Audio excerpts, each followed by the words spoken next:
महाराष्ट्राला पुढे नेण्याकरता काय करता येईल याचा विचार आपण केला पाहिजे। आणि म्हणून मला सांगायचं आहे, अब आगे बढ़ चुका हूं मैं, अब आगे बढ़ चुका हूं मैं, पीना था जितना जहर पी चुका हूं मैं,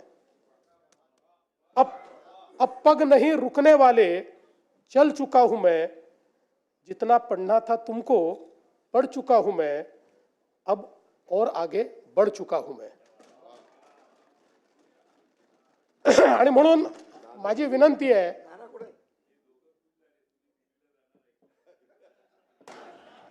आगे म्हणजे नागपूर पासून मुंबई पर्यंत समृद्धी हायवेने। आणि म्हणून मला असं वाटतं की हा महाराष्ट्र अतिशय शक्तिशाली अशा प्रकारचं राज्य आहे। आता कुठलाही संभ्रम ठेवण्याची आवश्यकता नाही।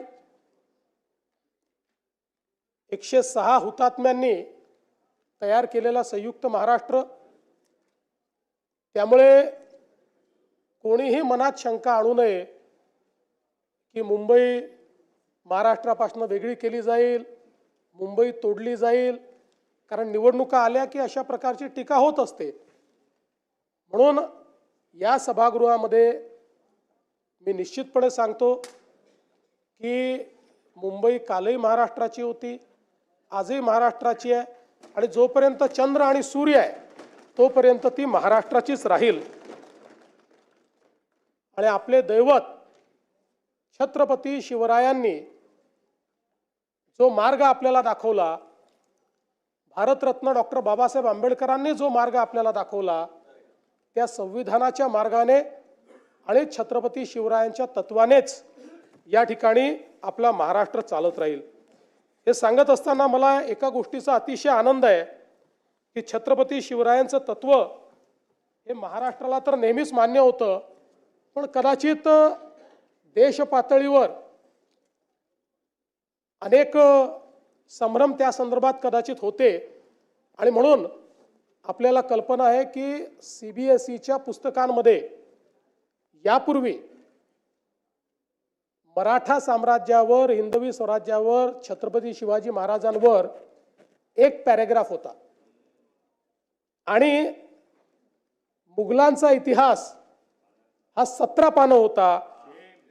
पण आता हा इतिहास बदलला आहे आणि आता CBSEने नवीन पुस्तकामध्ये या ठिकाणी छत्रपती शिवरायांचा आणि मराठा साम्राज्याचा 21 पानाचा इतिहास घेतलेला आहे। आपण हे पाहू शकतो, द राईज ऑफ मराठाज इथपासनं 21 पानं हा संपूर्ण भारतातला जो सर्वात समृद्ध आणि शौर्याचा आणि स्वाधीनतेचा इतिहास आहे तो आता केंद्र सरकारने घेतलेला आहे। म्हणून त्यांचेही मी या ठिकाणी मनापासून त्यांचे आभार मानतो।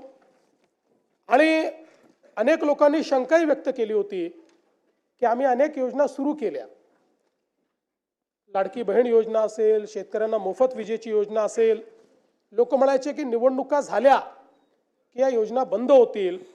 यातली कुठलीच योजना आम्ही बंद केलेली नाही, सर्व योजना सुरूच आहेत आणि पुढेही संपूर्ण 5 वर्ष आमच्या या सगळ्या योजना सुरूच राहतील, हे देखील या ठिकाणी मी सांगतो। आता आपण महाराष्ट्राचं एक विजन डॉक्युमेंट तयार केलेलं आहे आणि या विजन डॉक्युमेंटमध्ये 2047चा विकसित महाराष्ट्र कसा असेल या संदर्भातलं प्रत्येक विभागाचा रोडमॅप आपण तयार केलाय। त्यात 3 टप्पे आपण केले आहेत। 2030चा पहिला टप्पा, 2035चा दुसरा टप्पा आणि 2047चा तिसरा टप्पा। आणि मला विश्वास आहे की 2029-30च्या दरम्यान देशातली पहिली $1 ट्रिलियन इकॉनॉमी ही महाराष्ट्र असेल। त्या दृष्टीनं या ठिकाणी आपलं कार्य चाललंय। बसा, खाली बसा।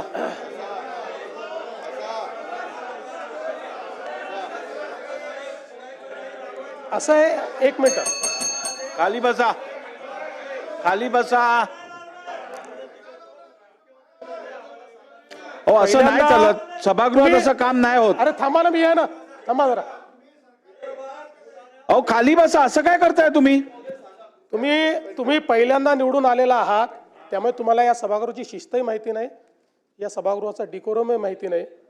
त्यामुळे या सभागृहामध्ये ज्यावेळी खाली बसा.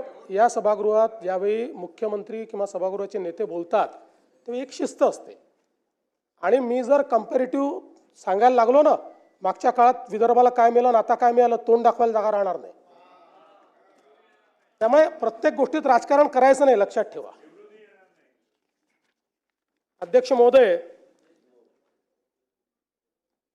आपण जर बघितलं तर सरकारच्या आर्थिक स्थितीच्या संदर्भात देखील अनेक प्रश्न निर्माण करण्यात आले. खरं म्हणजे मी असं म्हणणार नाही की बाबा आपल्या तिजोरीत खूप पैसे आहेत, पण मी एवढं निश्चितपणे सांगू शकतो की देशाच्या मोठ्या राज्यांच्या अर्थव्यवस्थेचा विचार केला तर आजही सर्व निकषांवर पात्र होणारी अर्थव्यवस्था ही महाराष्ट्राची अर्थव्यवस्था आहे. आणि आपण जर बघितलं तर राज्याच्या विकासाकरता कर्ज उभारावंच लागतं. प्रत्येक राज्य ते उभारतो आणि त्यामध्ये रिझर्व्ह बँकेने आणि FRBMने आपल्याला राज्याच्या स्थूल उत्पन्नाच्या 25% कर्ज उभारण्याची परवानगी दिली आहे. 25%च्या वर जर आपण गेलो तर मात्र अर्थव्यवस्था कुठेतरी अडचणीत आली असा त्याचा अर्थ होतो. आपण 2025-26चे जे काही आपले अर्थसंकल्पीय अंदाज आहेत त्याचा आपण विचार केला आणि आत्तापर्यंत घेतलेल्या कर्जाचा विचार केला तर आपण एकूण स्थूल उत्पन्नाच्या 18.87% एवढंच त्या ठिकाणी कर्ज घेतलेलं आहे. 25%च्या मर्यादेपासून आपण पुष्कळ दूर आहोत. आणि एवढंच नाही तर देशामध्ये केवळ 3 राज्य आहेत की ज्या राज्यांचं हे दायित्व 20%च्या कमी आहेत. त्यातले गुजरात आहे, दुसरं ओरिसा आहे आणि तिसरं आपलं महाराष्ट्र आहे. हे सांगताना मला अतिशय आनंद होतोय. दुसरं असं आहे की राजकोषीय उत्तरदायित्वाच्या अंतर्गत आपण राजकोषीय तूट फिस्कल डेफिसिट हे 3%च्या आतमध्ये ठेवणं गरजेचं आहे. आपण लाडकी बहीण योजना आणि शेतकऱ्यांचे त्या ठिकाणी पैसे देऊन देखील आपलं फिस्कल डेफिसिट 3%च्या आतच आपण ठेवलेलं आहे. आणि याही वर्षी आता चालू जे वर्ष आहे ते संपता ते फिस्कल डेफिसिट 3%च्या आतच ठेवण्यात आपल्याला यश येईल हा मला पूर्णपणे त्या ठिकाणी विश्वास आहे. सरत्या वर्षामध्ये आपण ते 2.76% इथपर्यंतच मर्यादित ठेवलं. त्यामुळे हा जो दुसराही निकष आहे त्याही निकषावर आपली अर्थव्यवस्था ही अजून कुठेही दिवाळखोरीकडे चाललेली नाही. यासोबत आपण जर विचार केला तर महसुली जमेशी व्याजाची जी काही प्रदानाची टक्केवारी आहे ती टक्केवारी आपण जर त्या ठिकाणी बघितली तर आता ती 11.53% दिसते आहे. पण मागच्या वर्षीचे जे ऑडिटेड आपल्याकडे स्टेटमेंट्स आले आहेत त्यात ती 9.38% एवढीच आहे. त्यामुळे याही निकषावर आपण निश्चितपणे कुठेही मागे पडलेलो नाही. आणि हे सगळं करत असताना कदाचित एक आपल्या मनात येऊ शकतं की राज्याने भांडवली गुंतवणूक कमी केली आहे का. तर मला सांगताना यातही आनंद वाटतो.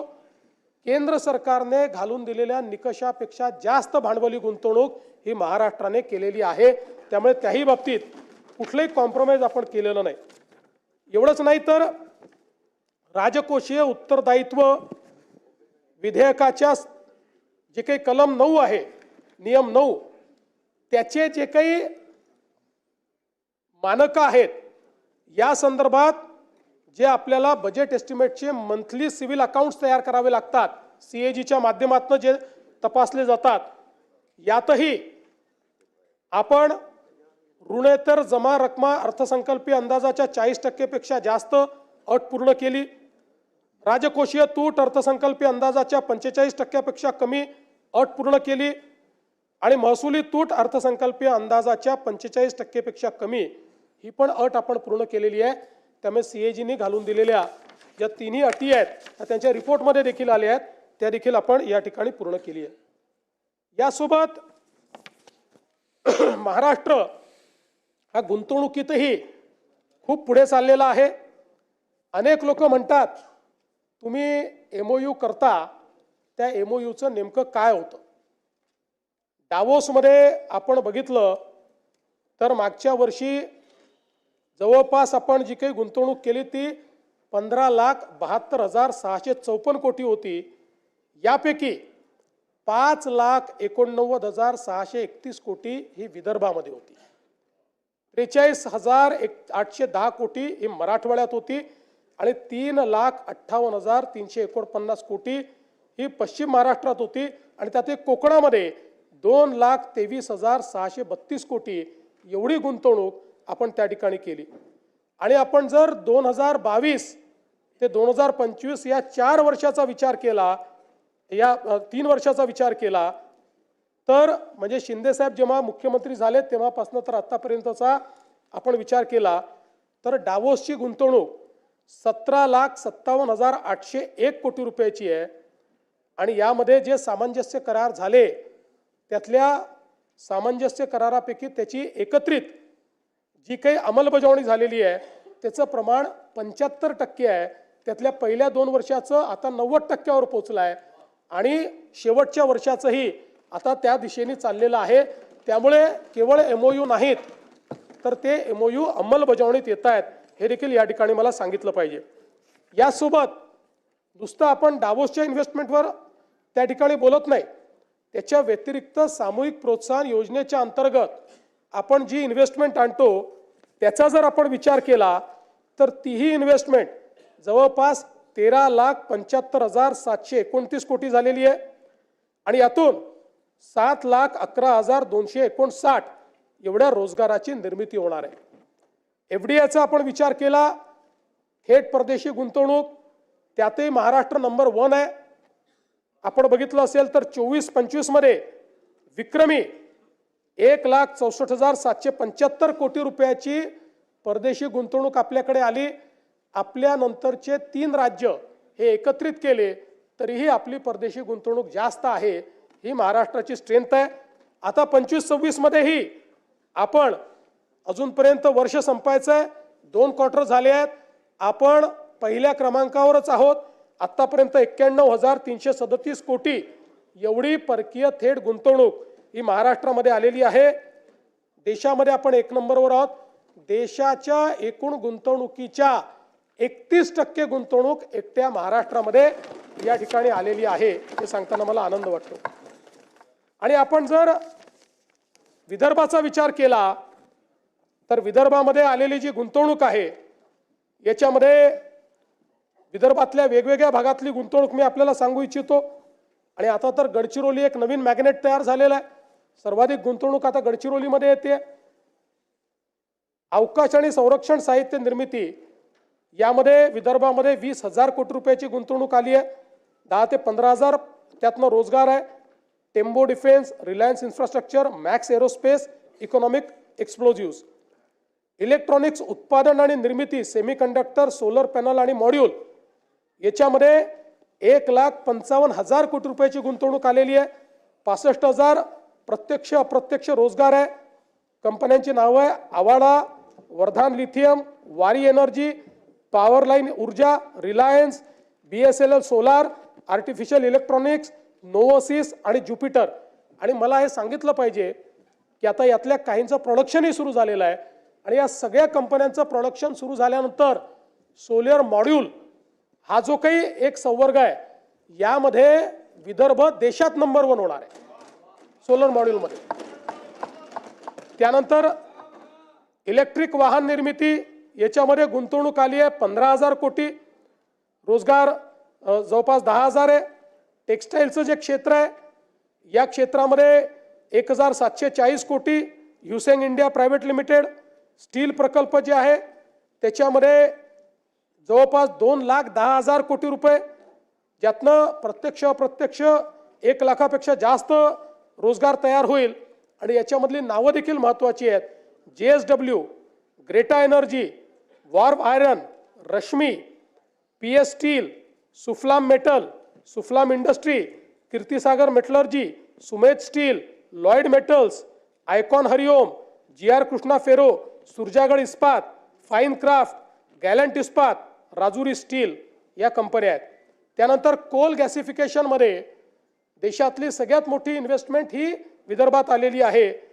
जवळपास 70,000 कोटी रुपयाची इन्व्हेस्टमेंट आहे, ज्याच्यामध्ये कोल गॅसिफिकेशन आणि डेरायव्हेटिव्ह देखील तयार होणार आहेत आणि 30,000 लोकांना या ठिकाणी त्यातनं रोजगार मिळणार आहे.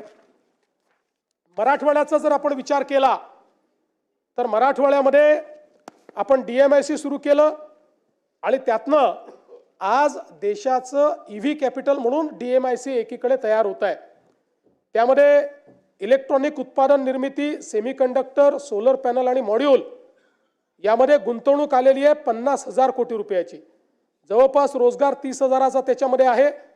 याच्यामध्ये LNK एनर्जी, गोदावरी, जुन्ना सोलर सिस्टीम, NP, SPL, अथा ग्रुप, त्यासोबत JSW, नायडेक ग्लोबल यांनी इन्व्हेस्टमेंट केली आहे.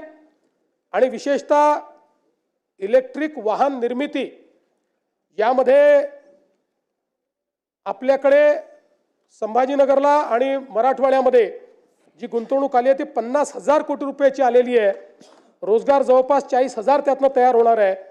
आणि सगळ्यात महत्त्वाचं याच्यामध्ये टोयोटा असेल, स्कोडा असेल, एथर असेल आणि गोगोरो असेल या अतिशय जगातल्या सगळ्यात मोठे जे ब्रँड्स आहेत ते आपल्या मराठवाड्यामध्ये आता या ठिकाणी आलेले आहेत. स्टील प्रकल्पामध्येही 5,000 कोटीची गुंतवणूक मराठवाड्यात आली आहे, ज्यामध्ये Bhagyalakshmi, rolling mills, Meta rolls, Vasudha, Kalika steel, SRJ PTA आणि यासोबत कृषी क्षेत्रातही या ठिकाणी जवळपास 2,500 कोटी रुपयाची गुंतवणूक ही आलेली आहे, ज्याच्यामध्ये DDN, FCA, फायटोमॅक्स, येडेश्वरी, कीर्ती ऑइल अशा प्रकारचे वेगवेगळे जे उद्योग आहेत. मी जाणीवपूर्वक आत्ता विदर्भ आणि मराठवाड्यातली गुंतवणूक सांगितली आहे. इतर क्षेत्रातही महाराष्ट्रामध्ये अत्यंत चांगली गुंतवणूक येते. नाशिक असेल, कोकण असेल, सगळ्या भागामध्ये. पुणे तर पहिलेपासून आपलं इंडस्ट्रीचं मॅग्नेट आहे, पण आता पुण्याच्या पलीकडे साताऱ्याला, कोल्हापूरला देखील मोठ्या प्रमाणात मागणी येते आहे. हे देखील सांगताना मला अतिशय आनंद होतोय.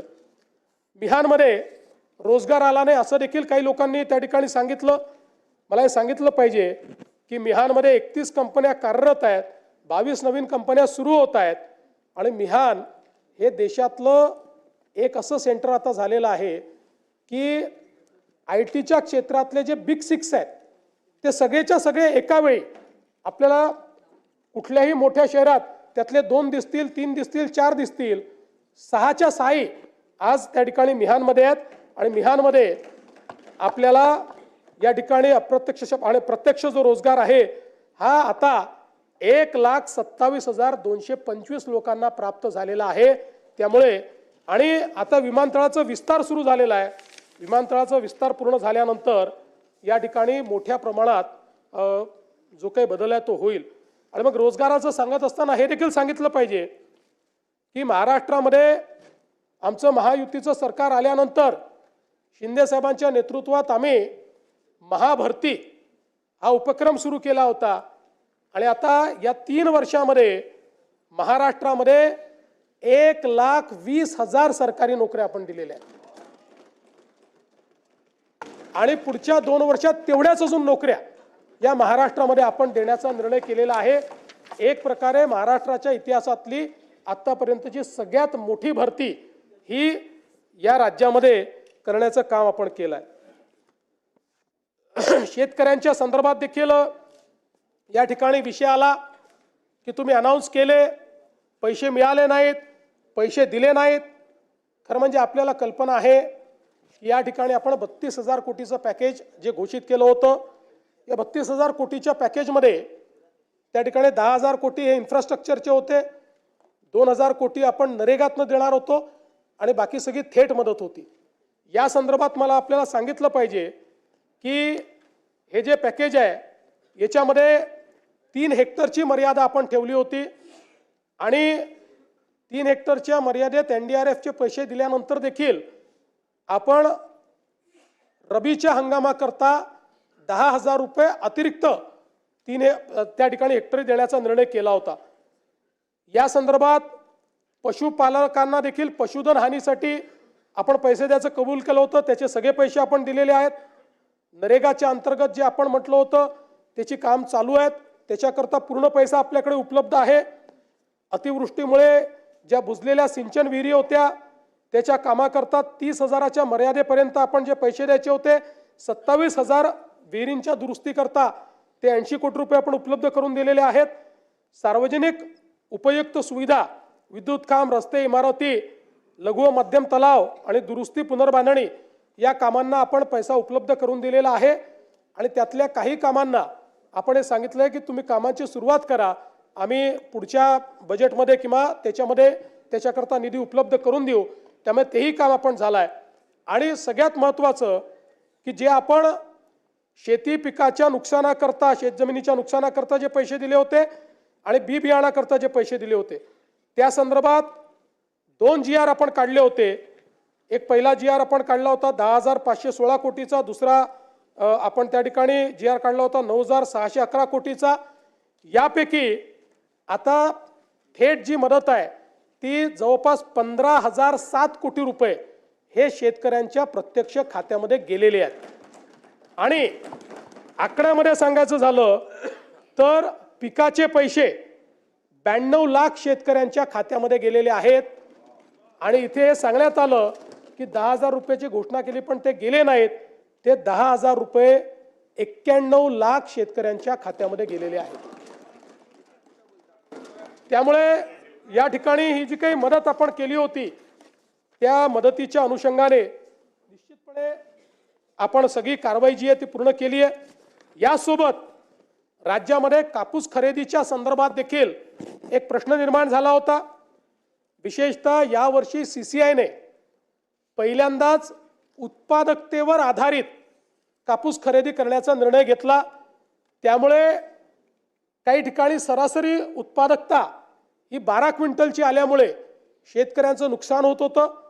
त्या संदर्भात आपण केंद्र सरकारलाही विनंती केली आणि केंद्र सरकारशी आपण त्या ठिकाणी चर्चा करून हा निर्णय केला की उत्पादकता पकडत असताना जी उत्पादकतेतली पहिली 3 जिल्हे आहेत त्या जिल्ह्याची जी सर्वाधिक उत्पादकता आहे त्याला सरासरी उत्पादकता पकडावी आणि त्या संदर्भातला निर्णय राज्य सरकारने घेतला. आणि आता 1277 किलो प्रति हेक्टर सरासरी उत्पादकतेच्या ऐवजी 2368 किलो प्रति हेक्टर अशा पद्धतीनं आपण निर्णय केलेला आहे. आणि आता ही जी खरेदी चाललेली आहे त्यामुळे कुठल्याही शेतकऱ्याचा कापूस जो आहे हा त्या ठिकाणी परत जाणार नाही अशा प्रकारची व्यवस्था ही आपण निश्चितपणे केली आहे. नानाजी देशमुख कृषी संजीवनी प्रकल्प टप्पा 2 याच्या कामाची सुरुवात झाली आहे. यावर्षी त्याकरता अर्थमंत्र्यांनी 351 कोटी रुपयाची तरतूद आपल्याला दिलेली आहे. आणि त्यातनं मोठ्या प्रमाणात विदर्भ आणि मराठवाडा या 2 विभागातल्या शेतकऱ्यांकरता ही कृषी संजीवनीची योजना एक प्रकारे गेम चेंजिंग योजनेच्या पहिल्या टप्प्यातली गावं ही आपल्याला तिथे झालेलं ट्रान्सफॉर्मेशन पाहायला मिळत आहे. आणि म्हणून आता हा दुसरा टप्पा चालू झालेला आहे. आणि यातनं 3,000 गावांमध्ये शेतीशाळा घेऊन जवळपास 1300 गावात महिला शेतीशाळा घेण्यात आली. आणि जवळपास 1,44,000 जे वैयक्तिक शेतकऱ्यांनी अर्ज वेगवेगळ्या योजनांकरता दिले होते त्यालाही पूर्णपणे मान्यता ही देण्यात आलेली आहे. जवळपास 4,926 ग्रामपंचायतीमधल्या सरपंचांचं प्रशिक्षण करून आणि 6,332 कृषीताईंची निवड करून आपण 5,831 गावाचं सूक्ष्म नियोजन आराखड्याची प्रक्रिया पूर्ण केली आहे. आणि त्याला वर्ल्ड बँकेच्या माध्यमातून आपण या योजनेतनं पैसा देतोय. माननीय बाळासाहेब ठाकरे कृषी व्यवसाय व ग्रामीण परिवर्तन प्रकल्प स्मार्ट या स्मार्ट प्रकल्पामध्ये 10,000 गावांमध्ये आपण त्या ठिकाणी ॲग्री बिझनेस हा विषय हातामध्ये घेतलेला आहे. आणि त्यातनं त्या ठिकाणी जी काही कृषीची व्हॅल्यू चेन तयार करायची आहे, मूल्य साखळी तयार करायची आहे त्याचा प्रयत्न आपण करतो. 7.5 लाख शेतकऱ्यांना याचा फायदा होणार आहे. आणि या अंतर्गत मायक्रो प्रोसेसिंग असेल, गोदाम असेल, प्रक्रिया उद्योग असेल, मिल्स असतील, अवजार बँक असतील. आणि मला सांगताना आनंद वाटतो की एकीकडे हा प्रकल्प आहे जागतिक बँकेचा आणि दुसरीकडे मॅग्नेट प्रकल्प आहे की ज्याच्यामध्ये आपण ॲग्री बिझनेसचा दुसरा प्रकल्प आहे ज्यात FPOला आपण ट्रेनिंग देतोय. याचा परिणाम असा आहे की मध्यंतरीच्या काळात आम्ही काही FPOची इंटरॅक्शन केलं, त्यातल्या एका FPOने आता जवळपास 100 कोटीची उलाढाल ही त्या ठिकाणी पूर्ण केलेली आहे आणि म्हणून मायक्रो प्रोसेसिंगमध्ये आता मोठ्या प्रमाणात हे कार्य देखील आपल्या राज्यात चाललेलं आहे. हे सगळं करत असताना आमच्या शेतकऱ्यांना त्या ठिकाणी मोफत वीज देण्याचा आपण निर्णय केला होता. मला सांगताना आनंद वाटतो की आपण राज्याच्या या योजनेकरता 26,681 कोटी रुपये हे खर्च करतो आहोत आणि शेतकऱ्यांना मोफत वीज देतो आहोत. म्हणजे जे 26,000 कोटी रुपये हे कदाचित त्यातले सगळे नाही पण पोर्शन हा शेतकऱ्यांकडनं आपण घेतला असता, आज त्यांना मोफत वीज मिळते आहे आणि त्याकरता राज्य सरकारने पुढाकार घेतला आहे. यासोबत आपल्याला कल्पना आहे की देशातला नव्हे तर एशियातला सगळ्यात मोठा डिस्ट्रीब्युटेड अशा प्रकारचा सौर वीज पुरवठ्याचा कार्यक्रम आपण हातामध्ये घेतला. 16,000 मेगावॅट आपण ऊर्जा निर्मिती करतोय. महाराष्ट्र पहिलं राज्य आहे शेतकऱ्यांकरता वेगळी त्या ठिकाणी वीज पुरवठा कंपनी आपण तयार केलेली आहे. या कंपनीच्या अंतर्गत 16,000 मेगावॅट सौर ऊर्जा आपण निर्मित करतो आणि मला सांगताना आनंद वाटतो की याच्यामध्ये आत्तापर्यंत जवळपास 3,000 मेगावॅट तर पूर्ण झालेली आहे आणि वेगवेगळ्या स्टेजला असलेल्या ज्या काही आपल्या योजना आहेत त्याचा विचार केला तर यामध्ये या 16,000 मेगावॅटपैकी किमान 12,000 ते 13,000 मेगावॅट वीज ही आपण 2026च्या डिसेंबरपर्यंत त्या ठिकाणी तयार करू शकू. खरं तर पूर्ण 16,000 झाली असती पण मॉड्यूल्सच्या शॉर्टेजमुळे काही आपल्याला कालावधी त्या ठिकाणी लागतोय आणि जवळपास हे सगळे प्रकल्प जे आहेत यामुळे मोठ्या प्रमाणात फायदा होणार आहे. खरं तर यासोबत आपण जर बघितलं तर यातनं फायदा काय आहे, यातनं शेतकऱ्याला दिवसा वीज मिळणार आहे. वीज खरेदीमध्ये जो काही आपल्या वीज कंपनीला तर 8 रुपयांनी वीज खरेदी करावी लागायची आणि 8 रुपयांनी वीज खरेदी केल्यानंतर आपण ₹1.25 ₹1.5 घ्यायचो, आता तोही घेत नाही आपण. आता त्या खरेदीमध्ये आपल्या वीज वितरण कंपनीलाही 10,000 कोटी रुपयाची बचत होणार आहे. AT&C लॉसेस कमी होणार आहेत. शासनाची जी सबसिडी आहे क्रॉस सबसिडीतली त्याचं 5,500 कोटी रुपयाचं दादा त्याचंही बचत होणार आहे आणि सगळ्यात महत्त्वाचं कार्बन उत्सर्जनामध्ये मोठ्या प्रमाणात कपात होणार आहे. मी सहज एक थंब रूल पाहत होतो की 16,000 मेगावॅट कोळशाची जी ऊर्जा आहे या ऊर्जेनं जेवढं CO2 एमिशन होतं ते एमिशन जर आपल्याला मिटिगेट करायचं असेल तर किती झाडं लागतील. ते जर आपल्याला करायचं असेल 250 कोटी झाडं लावावी लागतील. आता या सौर ऊर्जेच्या कार्यक्रमामुळे 16,000 मेगावॅट जर आपण वीज तयार केली तर 250 कोटी झाडांचं मिटिगेशन हे आपण या योजनेच्या माध्यमातून करतोय. म्हणजे वेगळ्या पद्धतीनं 250 कोटी झाडं लावले असं आपण त्या ठिकाणी क्लेम करू शकतो. हा तर तिथं लावणारच आहोत. तर या दृष्टीने ही एक अत्यंत महत्त्वाची अशा प्रकारची योजना आहे आणि मला हेही सांगितलं पाहिजे की आज आपण ऊर्जा क्षेत्रामध्ये खूप वेगवेगळ्या प्रकारचे जे काही प्रयोग केले त्यामुळे गेल्या 2 वर्षामध्ये ऊर्जा क्षेत्रातले 21 पुरस्कार हे महाराष्ट्राला मिळालेले आहेत आणि सगळे प्रेस्टिजियस पुरस्कार आहेत. त्याची यादी माझ्याकडे आहे. सगळे इंटरनॅशनल आणि नॅशनल पातळीचे 21 पुरस्कार आपल्याला मिळालेले आहेत. मला सांगताना आनंद वाटतो की स्वातंत्र्यापासून तर 2022 पर्यंत 75 वर्षामध्ये आपली कॉन्ट्रॅक्च्युअल कॅपॅसिटी ही 37,000 मेगावॅटची होती आणि गेल्या 2 वर्षामध्ये आपण ॲडिशनल कॉन्ट्रॅक्च्युअल कॅपॅसिटी तयार केली आहे 45,000 मेगावॅटची. त्यामुळे 2030 मध्ये कारण आपल्याला $1 ट्रिलियन इकॉनॉमी तयार करायची असेल वीज सगळ्यात महत्त्वाची आहे. आत्ता 2030 साली आपल्याकडे जी क्षमता असेल कॉन्ट्रॅक्च्युअल स्थापित क्षमता जास्त असेल आपल्याला आपण जी आपण विकत घेणार आहोत महाजेनकोकडनं असेल किंवा इतरकडनं असेल ती असणार आहे 82,000 मेगावॅट आणि या 82,000 मेगावॅटमध्ये 36,000 मेगावॅट ही हरित ऊर्जा असणार आहे. म्हणजे आपण 52% 2030 साली आपलं जे काही ऊर्जा आपली असेल ही त्या ठिकाणी हरित ऊर्जा असेल. आणि हे सगळं करत असताना कॉन्ट्रॅक्च्युअल कॅपॅसिटीमध्ये सगळ्यात कमी दर देशामध्ये हा महाराष्ट्राला मिळाला आहे. कृषी सौर ऊर्जीकरण 3 रुपये 7 पैसे, युटिलिटी स्तराचे मोठे सौर प्रकल्प 2 रुपये 70 पैसे, सौर आणि पवन हायब्रिड 3 रुपये 60 पैसे, पंप स्टोरेज 3 रुपये 20 पैसे, बॅटरी स्टोरेज 2 रुपये 19 पैसे आणि 1500 मेगावॅट प्रति तास राऊंड द क्लॉक ही मिक्स जी काही ऊर्जा असते ती 4 रुपये 60 पैसे. म्हणजे आपण जर विचार केला तर आज आपल्याला अगदी आपण आपली महाजेनकोची जी ऊर्जा घेतो ती कुठे 6 रुपयाला पडते, कुठे 7 रुपयाला पडते. पण आता आपली ॲव्हरेज कॉस्ट जी आहे ही 3 रुपयाच्या दरम्यान या सगळ्या नवीन याच्यात आलेली आहे. आणि आपण जर बघितलं तर विशेषतः शेतकऱ्यांना आपण कृषी पंप सौर ऊर्जेवर देणं सुरू केलं आणि इतका प्रचंड प्रतिसाद हा शेतकऱ्यांनी या योजनेला दिला आहे. कदाचित राज्याच्या लोकप्रिय योजनांमध्ये आपल्याला लाडक्या बहिणीनंतर याच योजनेचा नंबर लागेल, इतक्या मोठ्या प्रमाणात शेतकरी हा ॲक्सेप्ट करतायत. आणि याच्यामध्ये देशामध्ये PM कुसुम योजनेच्या अंतर्गत आपण मागेल त्याला सौर पंप ही स्कीम चालू केली होती. PM कुसुमच्या अंतर्गत देशामध्ये 11,90,000 पंप स्थापित झाले आहेत. या 11,90,000पैकी एकट्या महाराष्ट्रामध्ये 7,38,000 पंप आपण स्थापित केले आहेत. हो.